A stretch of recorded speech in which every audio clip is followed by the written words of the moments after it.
아멘. 요즘 우리 교단이 제가 참 자랑스러웠었는데요. 우리 교단은 한국 교회에서는 찾아보기 힘들게 그러니까 다른 교단과 섞이지 않고 오로지 처음서부터 끝까지 지금까지 현재까지 섞이지 않은 교단입니다. 그러니까 다른 교단에서 흡수 통합되는 일이 없었어요. 오로지 그냥 대한예수교 장로회 통합이라고 하는. 그래서 세문안교회, 소망교회, 또 영락교회 이런 우리나라 초대교회라고 할 수 있는 교회들이 세워진 교단입니다. 그런데 쑥스럽게도 후발에 생긴 교회인데 세계에서 장로교회 중에는 가장 큰 교회라고 얘기해요. 명성교회라는 교회가 참으로 많은 부끄러움의 오점을 우리 교단의 오점을 남겨버렸어요. 목사의 세습, 교회의 세습은 나쁜 일은 아닙니다. 왜냐하면 부자교회도 세습을 하지만 가난한 교회도 세습을 해요. 그러면 부자교회 세습만 문제냐? 가난한 교회 세습도 문제여야지 무슨 이 안 생기죠. 외국교회는 많은 부분에서 부자지간에 세습을 합니다. 그러나 명성교회가 문제가 되는 것은 우리 교단법에 금지되어 있어요. 세습이. 우리 교단법에 절대 아버지가 목사인 교회를 존비속, 며느리까지도 물려주면 안 돼요. 왜? 우리 교단 법입니다. 그런데 이번에 우리 교단 명성교회가 그 법을 어겨버렸어요. 그리고 더 부끄러운 일은 교단의 재판국에서 그것을 합법화시켜버렸습니다. 이것이 문제죠. 그러니까 세상 법보다 하나님의 법이 더 무시돼 버렸어요. 그것이 문제입니다. 그러니까 그것을 여러분 아시고 기도하시고 그것을 바로잡기 위해서 여러분이 기도하셔야지 세습 자체가 문제는 아니에요. 세습 자체가. 자, 그런 관점에서 여러분 많은 기도 부탁드립니다. 교회가 바로 서야 돼요. 같은 교단 목사로서 부끄럽고요. 같은 교단 목사로서 가슴이 찢어지는 아픔이 있습니다. 여러분 이해하시고 여러분 명확하게 그 본질을 아시고 기도하시는 여러분 되시기 바랍니다. 여러분 하나님을 시험한다라고 하는 것, 하나님을 시험한다. 어떻게 생각하세요? 하나님을 시험한다. 내가 하나님을 시험한다. 우리가 하나님에 대해서 정직하고 신실한 자녀들이라면, 다시 말하면 하나님의 충성된 백성이라면 하나님을 시험한다라고 하는 그 말, 생각조차 하기 싫은 얘기죠. 우리가 하나님을 시험할 수 있습니까? 자, 큰일 날 일이라고 생각할 수밖에 없죠. 그런데 우리는 알게 모르게 하나님을 시험하는 일이 많이 있습니다. 그런 경우가 많이 있죠. 자, 여러분 하나님을 시험한다라고 하는 것 어떤 의미일까요? 하나님을 시험한다. 쉽게 얘기하면요. 하나님께 부당한 방식으로 하나님이 신이신 것을 증명해달라고 요구하는 것, 이것이 하나님을 시험하는 겁니다. 다시 말하면 내가 원하는 방식과 결과로 하나님이신 것을 나에게 증명해달라고 하는 것, 이것이 하나님을 시험하는 겁니다. 내가 원하는 방식과 내가 원하는 결과로 하나님이 나에게 증명해 주세요라고 하는 것이 하나님을 시험하는 겁니다. 어떤 것이 있을까요? 한번 예를 들어봅니다. 우리는 때때로요, 하나님이 하시는 일에 대해서 내가 알 수 있는 방식으로 행하셔야지만 하나님이라고 인정합니다. 다시 말하면 내가 이해할 수 있는 방법, 내가 알고 있는 방법으로만 하나님이 행해 주셔야 하나님이 하셨다라고 이해해요. 내가 원하는 방식으로 행해 주시고 하나님이 행해 줬을 때 하나님이라고 인정한다는 거예요. 또한 내가 원하는 결과를 만들어 주셔야지만 하나님이 내게 주신 것이라고 인정합니다. 내가 원하는 결과를 만들어 주셔야 돼요. 그래야 하나님이라고 인정해요. 하나님이 해주신 것이라고 인정해요.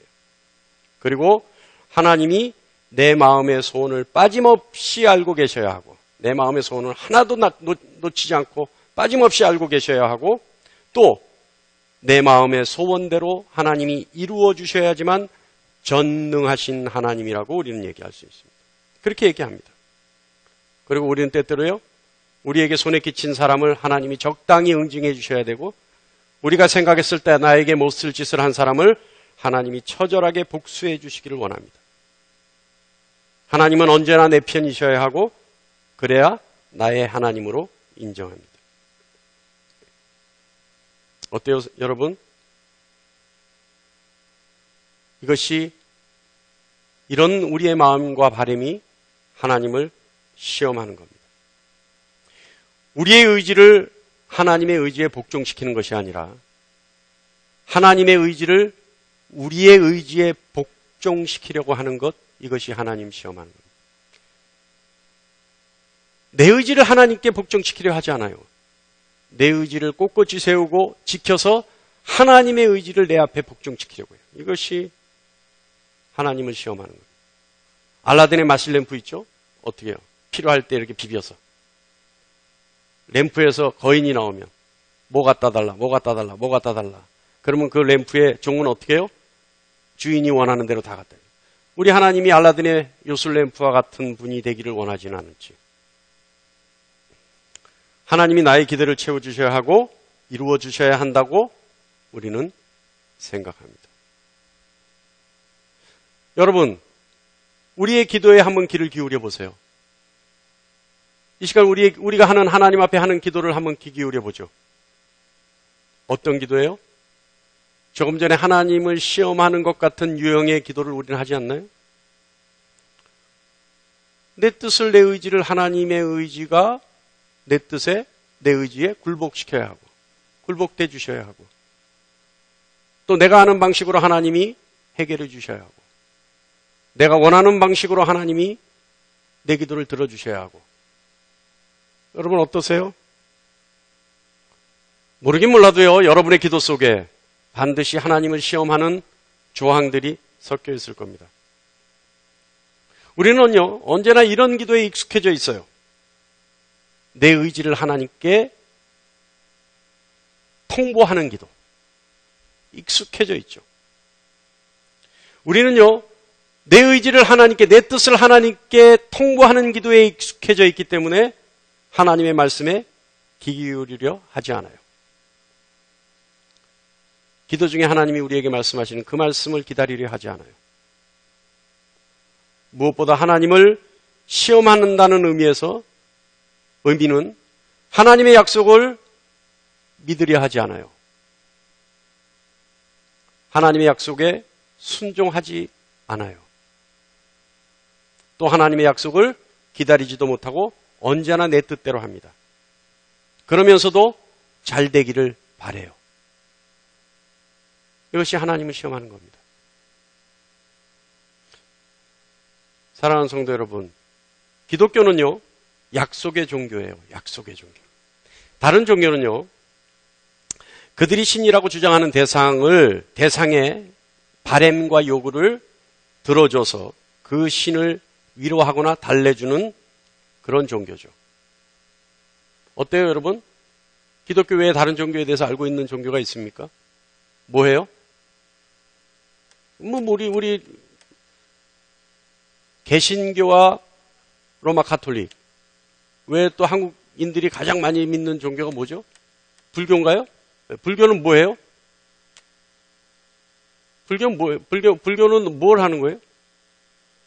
아니, 불교는 부처죠. 부처님이, 부처가 가르쳐 준 것을 스들이 따라가는 거죠. 그죠? 그것도 스들이 하는 거죠. 자, 그런데 여러분, 불교에서 뭘 해요? 부처가 가르침을 따르긴 하지만 부처가 원하는 것을 들어줘야 돼요.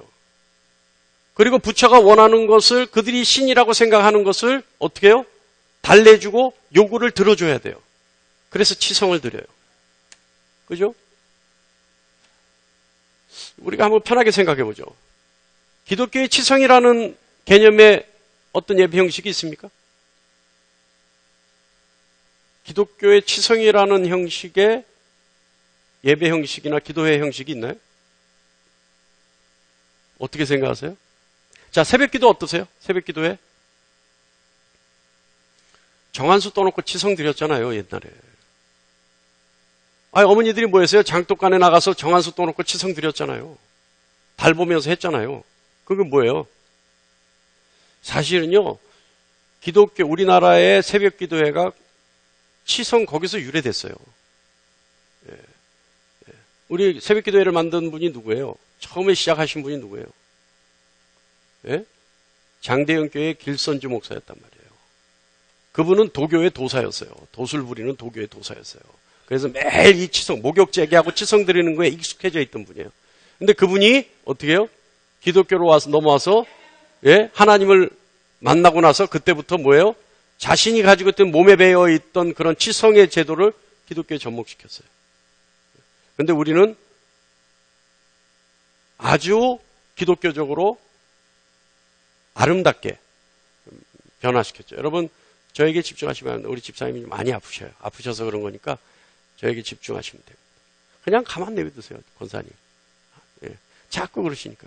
우리 지금 많이 회복되고 계신데 조금 더 회복되셔야 돼요. 그러니까 저에게 집중하시면 됩니다. 자, 어쨌든 타종교는 그들이 신이라고 하는 대상의 요구를 들어주고 달래주고 그 신이 요구하는 것을 뜻대로 뭐예요? 위로해 줘야 돼요. 그것이 세상 종교입니다. 그러나 우리 기독교는 뭐예요? 하나님의 약속을, 하나님이 우리를 위하여 주신 그 약속을 하나님이 이루어 가시는 과정을 우리가 체험하는 것, 이것이 기독교입니다. 그러니까 하나님이 우리에게 하나님 뜻을 이루기 위해 미리 약속하시고 그 약속을 이루시는 그 목적을 향해 나가는 것, 그것이 기독교입니다. 약속을요, 성경적 언어로 얘기하면 언약이라고 합니다. 언약. 그래서 기독교는 언약의 종교라고 할 수 있죠. 여러분이 생각하시기에 성경에 나와 있는 하나님과 인간의 첫 번째 언약이 뭔지 아세요? 혹시? 하나님과 인간의 첫 번째 언약. 할렐루야? 더운가요? 하나님과 인간의 첫 번째 언약은요, 하나님이 세상을 지으시고 첫사람 아담과 하셨던 그 언약이 첫 번째 언약이죠. 뭐예요? 선악을 알게 하는 나무 실과를 먹지 말라 하신 것. 그래서 그 말씀을 지키면 영원히 살고 그 말씀을 어기면, 다시 말하면 그 말씀을 어겨서 나무 실과를 먹으면 반드시 죽는다라고 하는 언약. 이 언약이 첫 번째 언약이에요.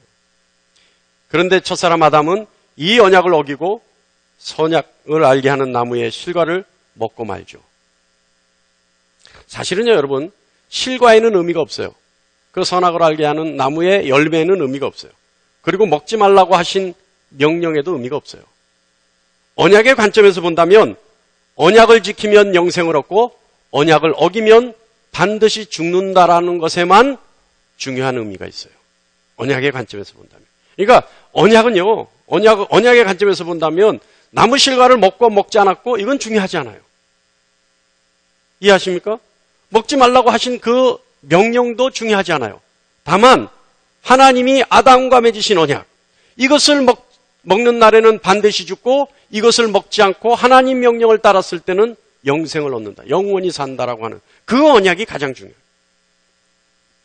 오늘 본문 말씀은요, 하나님이 아브라함에게 언약하시고 그 언약의 결과를 보여주시는 말씀입니다.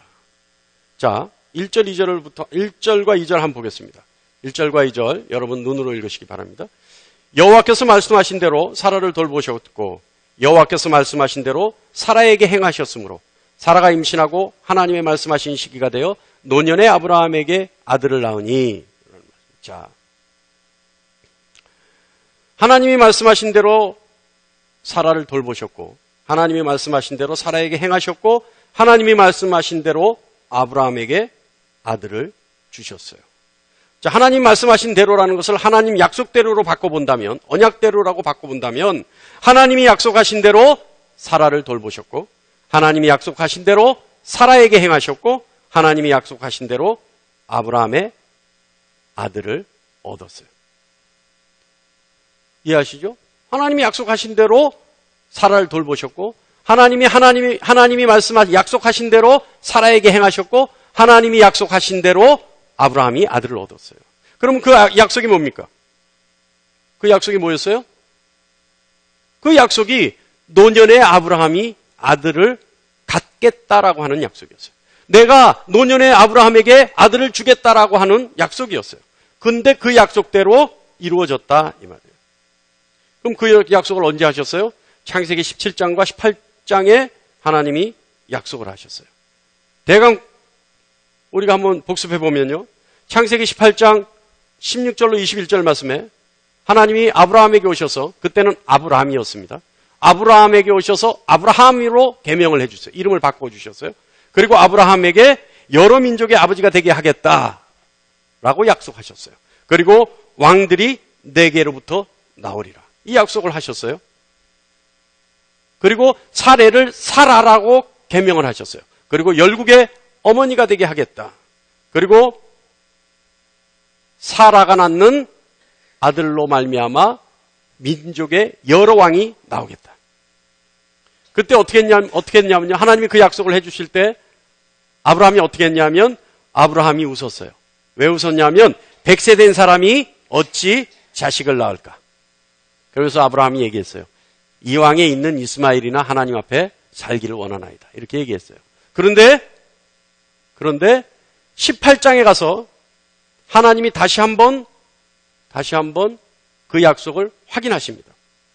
소돔과 고모라를 멸하러 가실 때, 심판하러 가실 때 하나님이 다시 오셔서 이삭에 대해서 다시 예언하시죠. 다시 약속하셔요. 그럴 때 사라가 어떻게 했냐면 웃었어요. 17장에서는 첫 번째 하나님이 약속하실 때는 아브라함이 웃었는데 두 번째 약속하실 때는 사라가 웃었어요. 뭐라고 웃었냐면 내가 노쇠하였고 내 주인도 늙었으니 내가 무슨 즐거워할 수 있는 일이 있겠느냐. 아들을 낳을 수 있겠느냐. 이렇게 웃었단 말이에요. 기억나시죠? 우리가 지금 창세기 강해를 하고 있습니다. 그러니까 오늘 오신 분들은 기억나냐 이런 말에 무슨 소리인지 모르실 수 있어요. 근데 우리가 지금 창세기 1장 1절부터 지금 강해 설교를 하고 있기 때문에 그렇습니다. 자, 간추려 보면 17장에서는 하나님이 이삭에 대해서, 아들에 대해서 첫 번째 약속을 하시는데 그때 약속하실 때 아브라함을 아브라함으로, 사례를 사라로 약속을 하셨어요. 그 이름을 바꿔주셨어요. 그리고 열국의 아버지가 되고 열국의 어머니가 되게 하겠다. 그리고 반드시 내년 이맘때쯤에 아브라함이 아들을 낳을 것이다. 그때 그 얘기를 들은 아브라함이 웃었단 말이에요. 웃었어요. 내 나이가 100세고 내 아내가 90세인데 무슨 아들이 있겠느냐라고 웃었단 말이에요. 근데 하나님이 그 약속을 하시면서 중요한 걸 하나 주고 가셨어요. 뭘 주고 가셨어요? 약속의 증거를 주고 가셨어요. 그것이 할례입니다. 그러니까 이 약속의 증거로 너는 할례를 행하라 라고 하고 가셨단 말이에요. 그리고 18장에 보면 다시 하나님이 두 번째 오셔서 아브라함에게 다시 그 아들에 대한 약속을 재확인해 주시는데 그때는 사라가 웃었어요. 나도 노쇠하였고 내 남편도 나이가 들었는데 늙었는데 우리에게 무슨 아들의 즐거움이 있겠느냐. 아들이 없었습니다. 사라에게는. 자, 그랬는데 오늘 말씀 5절과 7절 말씀을 보겠습니다. 5절로부터 7절 말씀 보겠습니다. 아브라함이 그의 아들 이삭이 그에게 태어날 때에 100세라. 사라가 이르되 하나님이 나를 웃게 하시니 듣는 자가 다 나와 함께 웃으리로다. 또 이르되 사라가 자식들을 젖먹이겠다고 누가 아브라함에게 말하였으리오마는 아브라함의 노경에 내가 아들을 낳았도다. 자, 17장과 18장에 있었던 하나님의 약속이 21장에 와서는 현실이 됐어요. 현실이 됐다 이 말이에요. 자, 100세라. 지금 우리가 5절 보면 그러죠. 아브라함이 그의 아들 이삭이 그에게 태어날 때에 100세라. 그런데 여러분 17장에 아까 우리가 잠깐 복습한 것처럼 아브라함이 웃으면서 뭐라고 했냐면 하나님의 아들을 약속하실 때 아브라함이 뭐라 그랬냐면 100세 된 사람이 어찌 자식을 낳을까라고 했단 말이에요. 그런데 어떻게 했어요? 아브라함이 하나님의 약속대로 아들을 낳았는데 그때가 100세였어요. 자, 사라가요. 우리가 다시 6절을 보면 사라가 이르되 하나님이 나에게 웃게 하시니 듣는 자가 다 나와 함께 웃으리오마는. 그리고 또 이르되 사라가 자식들을 젖먹이겠다고 누가 아브라함에게 말하였어요마는. 사라가 젖을 먹인단 말이에요. 자, 그런데 18장에 뭐라 그랬어요? 사라가 내가 노쇠하고 내 주인이 늙었으니 라고 웃었단 말이에요. 하나님의 약속하실 때. 비웃었단 말이에요. 그런데 그 비웃음이 마치 반전이라도 보듯이 어떻게 해요? 아브라함이 100세에 아들을 낳았고 사라가 비웃었던 그 비웃음이 기쁨의 웃음이 되어서 사람들에게 즐거움의 웃음이 되어버렸어요. 자, 여러분 어떠세요? 하나님의 약속은요, 하나님의 언약은 반드시 이루어집니다. 마치 그것을 비웃은 사람들이 보란 듯이 정확하게 이루어집니다. 그리고 완벽하게 이루어집니다. 17장과 18장에 아브라함과 사라가 비웃었어요. 하나님이 약속하실 때. 아이고 하나님, 내가 100살이고 내 아내가 90살인데 무슨 아들을 낳았습니까? 이왕에 있는 이스마엘이나 잘 좀 부탁합시다. 웃었단 말이에요. 18장에 하나님이 약속하실 때 사라가 뭐라고 웃었어요? 픽 웃으면서 그랬어요. 뭐라 그랬냐면 나도 늙었고 내 남편도 노쇠하는데 무슨 아들을 낳습니까? 라고 웃었어요. 그때 하나님이 사라야 넌 왜 웃느냐 그랬어요. 왜 비웃느냐 그랬어요. 그랬더니 사라가 뭐라 그랬어요? 아니요, 절대 안 웃었습니다. 그때 하나님이 아니다, 내가 조금 전에 웃었다. 그런데 21장 오니까 마치 그 비웃음을 하나님이 다시 비웃기나 하듯이 그대로 그 약속이 이루어졌단 말이에요. 100세 된 사람이 어찌 아들을 낳으리요 했더니 그 아들을 낳았는데 100세였어요. 네? 아니, 늙은 자가 어떻게 아들을 낳겠습니까? 라고 했더니 노쇠한 사라가 자식을 낳고 그 자식에게 젖을 물렸어요. 할렐루야. 예. 완벽하게 하나님의 약속이 이루어집니다. 여러분, 오늘 우리가 명심해야 될 것이 있어요. 하나님의 약속은요, 우리의 찬성이나 동의를 구하지 않습니다. 하나님의 약속은요, 일방적이에요. 일방적이에요. 우리가 찬성합니다. 우리가 동의합니다. 필요 없어요. 하나님의 약속은 일방적이에요. 그리고 하나님의 약속은요, 우리의 상식과 이성을 이해시키려 하지 않습니다. 우리의 상식이 납득이 가고 우리의 지식으로 납득이 가야지만 하나님의 약속이 이루어지는 게 아니에요. 하나님의 약속은 일방적이기 때문에 우리의 찬성과 동의를 구하지도 않고 우리의 지식과 우리의 상식과 우리의 이성을 뛰어넘기 때문에 초자연적이에요. 그래서 하나님의 약속은 언제나 초자연적입니다. 우리가 상상할 수 없다 이 말이에요. 상상할 수 있겠어요? 아담이 100세고 아브라함이 100세고 사라가 90세인데 아들을 낳았다 이 말이에요. 여러분이 믿거나 말거나 그건 성경에 나와 있어요. 그러니까 이거는 실제예요, 실제. 어떤 분들이 그래요. 성경 처음 넘기면서부터 하나님의 말씀, 성경 말씀이 거짓말 같아서 도대체 그 다음으로 넘어가지가 않는다. 거짓말 같은 말씀이 뭐겠어요? 처음 넘기면서 거짓말 같은 말씀이 뭐겠어요? 예? 하나님이 천지를 창조하시나. 처음부터 딜레마라는 거예요. 아, 이거 도저히 넘어갈 수가 없다는 거예요. 성경을 안 읽으니까 그것이 핑계인지 정말 그것이 궁금한 건지 모릅니다만은 궁금했으면 저한테 와서 물어보면 제가 설명해 드릴 텐데 물어보는 분은 없어요. 그러니까 아마 성경이 읽기 싫어서 핑계된 걸로 저는 이해하고 있습니다. 예.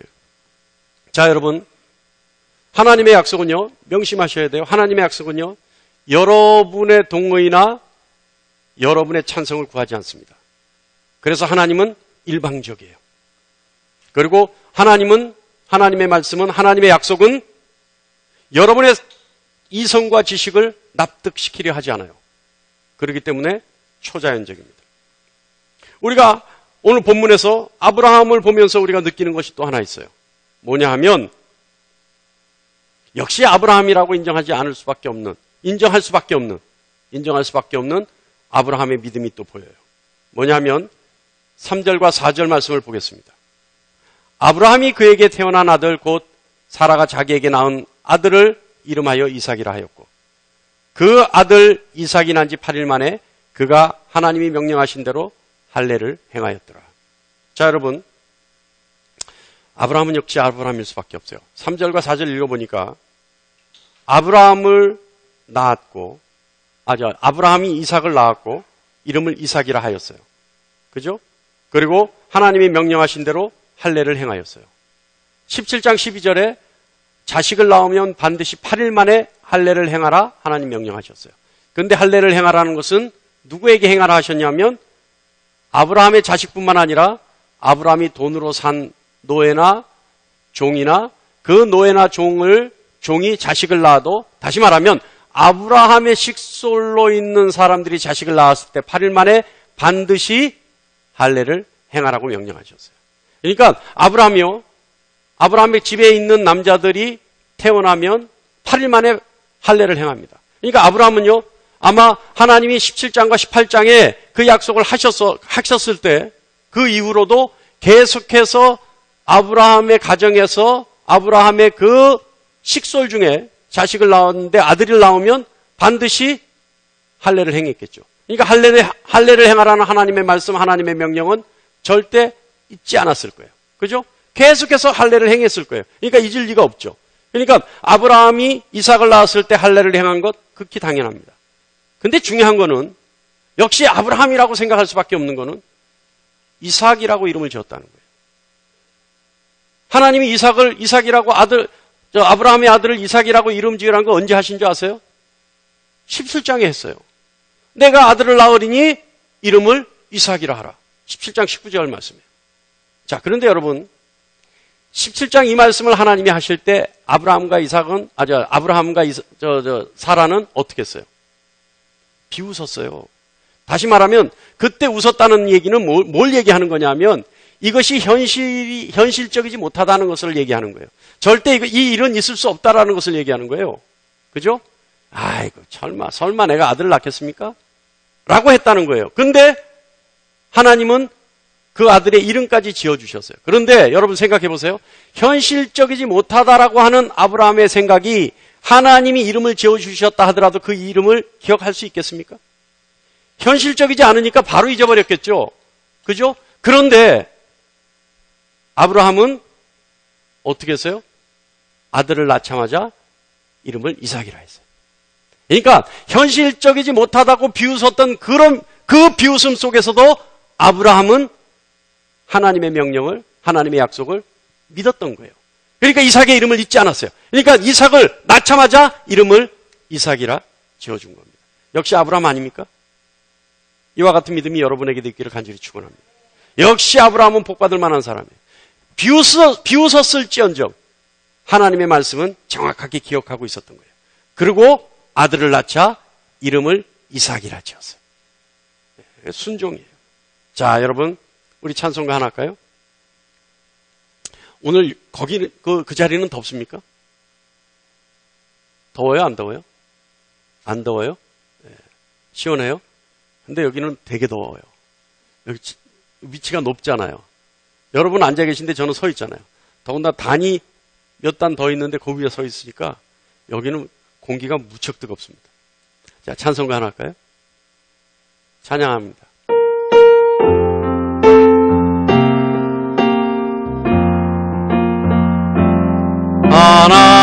하나님이 사랑하시고 예수님이 구속하셨고 성령님이 인치셨으니 삼위일체 하나님 찬양 할렐루야 하나님 찬양 할렐루야 예수님 찬양 할렐루야 성령님 찬양 삼위일체 하나님 찬양 할렐루야. 아브라함의 이런 순종의 모습이 하나님이 아브라함을 선택하신 건지 또는 하나님이 아브라함을 선택하시니까 아브라함에게 이런 순종의 모습이 나왔는지에 대해서는 알 수는 없습니다. 그러나 정말 아브라함은요 복받을 만한 사람이에요. 근데 여러분 아브라함은요 언제나 하나님의 말씀, 하나님의 약속, 언약을 믿고 지키고 순종했다는 사실입니다. 그와 같은 사실이, 그와 같은 믿음의 순종이 여러분의 마음판에 새겨지기를 간절히 축원합니다. 여러분, 이삭의 출생은요, 물리적으로 불가능한 일이에요. 물리적으로 불가능한 일이에요. 100세의 아브라함과 90세의 사라가 아들을 출생한다는 것, 이것은 물리적으로 불가능한 일입니다. 그런데 우리의 상식과 우리의 상식으로 물리적으로 불가능하다고 생각하는 일이 하나님은 아브라함과 이삭을 통해 이루셨습니다. 자, 오늘 본문 말씀의 교훈은 물리적으로 불가능한 일을 기적적으로 이루신 하나님의 능력을 믿자는 것이 아니에요. 잘 들으세요. 물리적으로 불가능한 일을 하나님이 약속하셨으니 이루셨다라고 하는 하나님의 능력을 믿자라고 하는 것을 얘기하는 것이 아닙니다. 또 나이가 먹을 때까지 아들이 없었던 아브라함의 어려운 처지를 돌보시고 하나님의 긍휼하심이, 그 긍휼하심이 아브라함을 돌보셨다라고 하는 하나님의 사랑을 믿고 의지하자는 것 또한 아닙니다. 오늘 본문의 교훈은 하나님이 하시고자 하면 반드시 이루신다는 것을 믿자는 겁니다. 하나님이 약속하시고 하나님이 이루고자 하시면 반드시 이루어진다라고 하는 사실을 저와 여러분이 믿자고 하는 겁니다.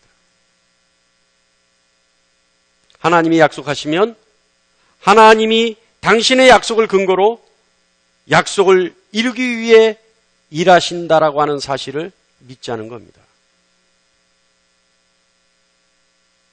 언약은 하나님의 일방적인 은혜예요. 왜냐하면 하나님이 아브라함에게 하신 것처럼 아브라함의 의지와 뜻과 상관없이 맺으신 언약입니다. 그리고 하나님은 그 언약의 증거로 할례를 명하셨습니다. 하나님이 언약의 증거를 만들어 두셨다는 것은, 하나님이 언약의 증거를 만들어 주셨다는 것은 하나님이 언약의 당사자가 되셨다는 뜻입니다. 다시 말하면, 잘 들으세요, 여러분. 하나님이요, 아브라함에게 아들에 대해 약속을 하셨어요. 그리고 하나님이 그 아들의 증거로 아브라함이 많은 민족의 아버지가 되게 하시겠다라고 하는 증거로 아브라함에게 할례를 명하셨어요. 그러니까 하나님이 약속해 주신 것의 증거가 할례였어요. 그런데 하나님이 하나님의 약속의 증거를 만들어 두셨다라고 하는 얘기는 뭐냐 하면 약속의 당사자가 돼 주셨다는 거예요. 쉽게 얘기하면 계약서에 하나님이 도장을 찍어 주셨다는 얘기예요. 그런데 그 약속은 하나님에게는 어떤 유익도 없어요. 하나님에게는 어떤 이익도 없어요. 누구에게만 유익하고 누구에게만 이익이 있어요? 아들을 얻는 아브라함에게만 유익하고 그 아들을 통해서 모든 민족의 아버지가 되는 아브라함에게만 유익해요. 그런데 하나님이 아브라함에게만 유익하고 아브라함에게만 이익이 있는 그 약속을 하나님이 일방적으로 자발적으로 해주시고 그리고 그 약속의 증거로 할례를 명하십니다. 그러니까 약속의 당사자가 되주시는 거예요. 계약의 당사자가 되주시는 거예요. 계약서에 하나님이 스스로가 도장을 찍어주셨다 이 말이에요. 여러분 한번 생각해 보세요. 믿지는 장사 아닙니까? 아니 상대는 원하지도 않는데 자발적으로 와서 약속해 주시고 자발적으로 와서 계약서 쓰시고 자발적으로 와서 계약서에 도장 찍어주시고 그런데 그 계약이 뭐예요? 쌍방의 의무조항이 있는 것도 아니고 쌍방이 유익한 것도 아니고 이익이 있는 것도 아니고 일방적이란 말이에요. 그걸 하나님이 자발적으로 해주셨다는 얘기예요. 이것만큼 기가 막힌 장사가 어디 있습니까? 근데 여러분 이 시간에 한번 여러분에게 생각을 요구합니다. 하나님이 여러분에게는 약속을 해준 것이 없을까요? 하나님이 여러분에게 어떤 약속을 해주셨나요? 한번 생각해 보세요. 여러분에게는 지금 하나님이 이 자리에 앉아있는 여러분에게 어떤 약속을 해주셨어요? 그리고 어떤 증거를 주셨나요? 하나님은요, 우리에게 구원의 약속을 해주셨습니다. 여기서 구원이라고 하는 것은 우리가 영원히 사는 구원만을 얘기하는 것이 아니에요. 여기서 구원이라고 하는 것은 하나님과의 관계의 회복을 이야기하는 것이고 또한 세상에서 승리의 구원을 이야기하는 것입니다. 그러니까 구원받은 자의 삶을 하나님이 약속해 주셨어요. 우리에게 그 약속을 주셨어요. 그리고 어떤 증거를 주셨어요? 십자가의 증거를 우리에게 주셨어요. 아브라함에게 아들을 명하시고 아들을 약속하시고 할례를 증거로 주셨듯이 하나님은 우리에게도 구원이라는 약속을 해주시고 구원의 증거로 십자가를 주셨어요. 그리고 하나님은 십자가에 못 박혀 돌아가심으로 증거의 당사자가 되주셨어요. 그리고 약속의 증거인, 언약의 증거인 십자가와 그 증거의 당사자인 예수 그리스도를 믿는 믿음이 있다면 하나님이 우리의 하나님이 되어주시겠다는 약속을 해주셨습니다. 그리고 우리의 아버지가 되어주시겠다라고 하는 약속도 해주셨습니다. 여러분, 우리는 하나님을 믿으면서요, 많은 기적과 표적을 원해요. 많은 기적과 표적들을 원해요. 그러나 우리가 알 수 있는 가장 기적과 표적과 이적은, 여러분, 표적은 뭔지 압니까? 표적은요, 하나님이 살아계신 것을, 하나님이 하나님이신 것을 증명하시는 것이 표적이에요. 그리고 그 표적, 그 하나님이 살아계신 하나님이란 것을 증명하시는 그 증거의 방식으로 기적을 일으키시는 것이 기사이고 이적입니다. 그러니까 하나님이요, 우리는 하나님을 믿으면서 많은 표적과 기적을 하나님께 요구해요. 그러나 우리가 상상하고 우리가 이해하는 표적과 기사 중에 가장 명확하고 가장 강력한 표적과 이적은 하나님이 우리의 하나님이 되시고 하나님이 우리의 아버지가 되신다라고 하는 사실이 가장 강력하고 명확한 표적과 이적입니다. 여러분 생각해 보세요. 하나님이 우리의 하나님이 되세요. 창조주 하나님이 피조물인 우리의 하나님이 되신다는 얘기예요. 창조주이신 하나님이 우리의 아버지가 되어주신다는 거예요.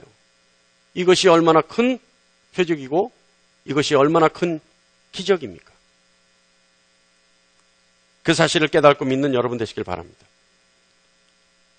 사랑하는 여러분, 선악과와 생명나무 그리고 무지개는 하나님이 세상을 지으실 때 언제나 그곳에 있었어요. 다시 말하면 여러분 잘 들어보세요. 선악과와 생명나무 그리고 무지개는 하나님이 세상을 창조하실 때, 인간을 창조하기 이전에 세상을 창조하실 때 이미 그 자리에 있었어요. 그죠? 선악과도 그 자리에 있었고 생명나무도 그 자리에 있었고 무지개는 하나님이 세상을 지으실 때 하나님의 세상을 지으시는 이치 속에서 습기가 있으면 태양이 있으면 언제나 무지개가 떠요. 언제나 있었어요. 그런데 선악과가 의미가 있고 생명나무가 의미가 있고 무지개가 심판의 의미가 생긴 것은 언제부터예요? 하나님이 언약을 하시고 난 때부터예요. 생명나무의 열매를 먹으면 영원히 살 거라고 하는 언약을 맺으실 때부터 생명나무는 의미가 생겨났어요. 선악을 알게 하는 나무는 먹으면 반드시 죽으리라고 하는 하나님의 언약이 있고 나서부터 선악을 알게 하는 나무는 의미가 있게 됐어요. 또한 무지개는 하나님이 노아의 홍수 때 물로서 심판하시고 난 후에 앞으로는 절대 물로서 내가 심판하지 않겠다라고 하는 언약을 무지개에 두시고 나서부터 무지개는 심판의 의미가 생겼어요. 다시 말하면 하나님이 지으신 그 모든 것이 이미 있었음에도 불구하고 하나님이 언약을 하시자 그 피조물에 하나님의 언약의 의미가 생기기 시작했다는 겁니다. 여러분, 하나님의 언약은요, 하나님께 필요해서가 아닙니다. 하나님께 유익해서가 아닙니다. 하나님에게 어떤 이익이 있어서가 아닙니다. 하나님의 언약은 언제나 우리에게 필요한 것입니다. 우리에게 유익한 것입니다. 우리에게 이익이 있는 거예요. 우리에게 반드시 필요한 것들이죠. 하나님의 언약은 우리가 이 세상을 살아가면서 필요한 것이고 하나님의 언약은 우리가 하나님과 관계를 회복하기 위해 필요한 것이고 하나님의 언약은 우리가 회복되기 위해 필요한 것이고 하나님의 언약은 우리가 영원히 살기 위해 필요한 것입니다. 여러분, 이제 우리가 결심할 때가 됐어요. 하나님의 언약을 믿을 것인가? 하나님의 언약의 증거인 십자가를 우리가 바라볼 것인가? 그러니까 그 믿음과 결과인 예수 그리스도를 십자가까지 순종함으로 하나님의 언약의 열매를 맺을 것인가? 이 시간 하나님의 언약을, 하나님의 약속을 믿기로 결단하는 여러분 되시길 바랍니다. 하나님의 언약을 마음으로 믿는 여러분 되시기를 간절히 바랍니다. 그래서 100세 된 아브라함이 하나님이 아들을 약속하실 때 비웃었던 아브라함이 이삭이라고 하는 하나님의 약속의 결과를 안아본 것처럼 90세의 사라가 이삭을 약속하실 때 하나님을 비웃었던 그 웃음으로 결국에는 이삭을 끌어안고 기쁨의 웃음을 웃을 수 있었던 것처럼 오늘 이 시간 하나님의 약속을 믿는 여러분은 100세의 아브라함과 90세의 사라가 이삭을 안는 복을 받은 것처럼 여러분에게 약속하신 하나님의 복을 안을 수 있는 여러분 되시기를 축원합니다. 그래서 하나님이 하나님 되심을 증명하고 하나님을 시험하는 것이 아니라 하나님의 의지가 나의 의지를 꺾는 것을 바라보면서 주님의 십자가까지 순종하며 따라가는 여러분 되시기를 축원합니다. 오늘 이 시간 이후로는 여러분에게 주시는 하나님의 약속의 말씀을 들으세요.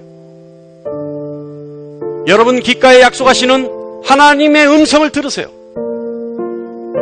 그래서 그 약속이 여러분의 삶을 통해 확정지어지고 현실이 되기를 이 종이 간절히 축원합니다. 기도하겠습니다.